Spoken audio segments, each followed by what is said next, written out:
Kebetulan ada salah satu murid saya ngaji, dia lulusan Brawijaya. Dia ikut program Indonesia Mengajar, programnya Pak Anies Baswedan. Dia ikut program itu, dia dikirim ke pelosok Lampung sana, di pelosok Lampung. Subhanallah, di sana itu orang Islam, tapi jauh dari nilai-nilai Islam.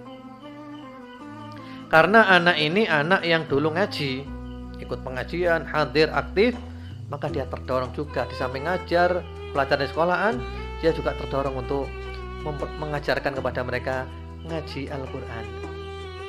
Kalau sore anak-anak kecil-kecil diajak ngaji, akhirnya para orang tua itu mau bantu membuatkan surau, kerja bakti bikin surau.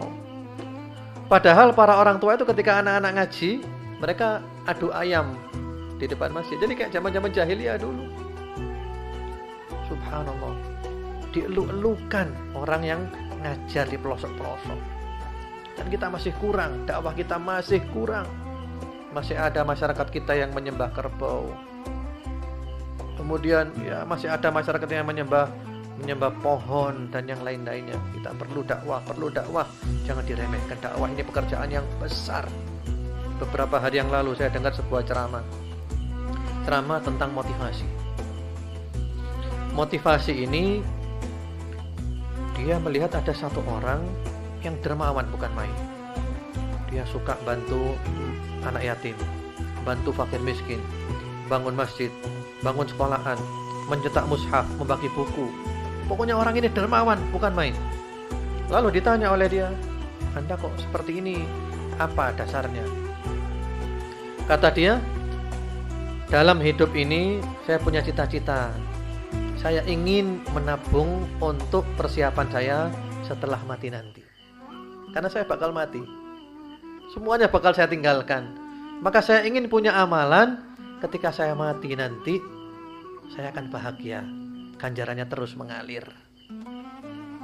Karena itu kita perlu selalu tanya kepada diri kita, apa persiapan, tujuan hidup kita ini apa? Kita punya proyek di dunia, proyek apa?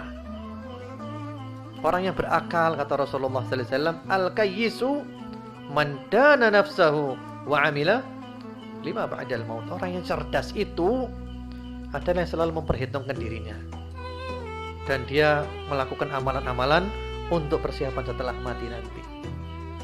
Jadi tujuan hidup yang terbesar, proyek terbesar kita adalah mumpung masih hidup, kita nabung sekarang untuk nanti setelah mati. Kita bakal mati. Kalau kita punya tabungan kan enak. Dan proyek para nabi, masyru'ul anbiya, adalah dakwah. Proyeknya nabi itu adalah dakwah, mengenalkan orang kepada Allah, mengenalkan orang kepada Rasulullah Muhammad SAW, mengenalkan orang kepada Islam. Ini proyeknya para nabi. Jadi jangan diremehkan dakwah itu. Karena itu jangan sampai kita tidak punya proyeknya nabi. Mengenalkan orang tentu dengan syarat yang ikhlas. Bukan mengajak orang kepada diri kita, bukan mengajak orang fanatik kepada kelompok kita, kalau sama sekali tidak.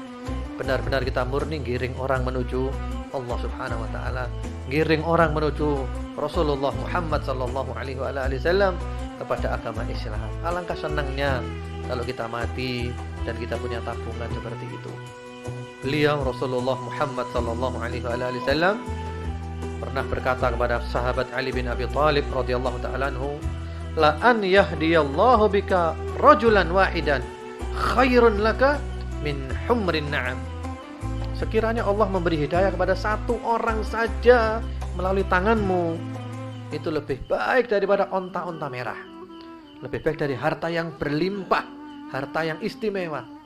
Satu orang, bagaimana kalau banyak orang?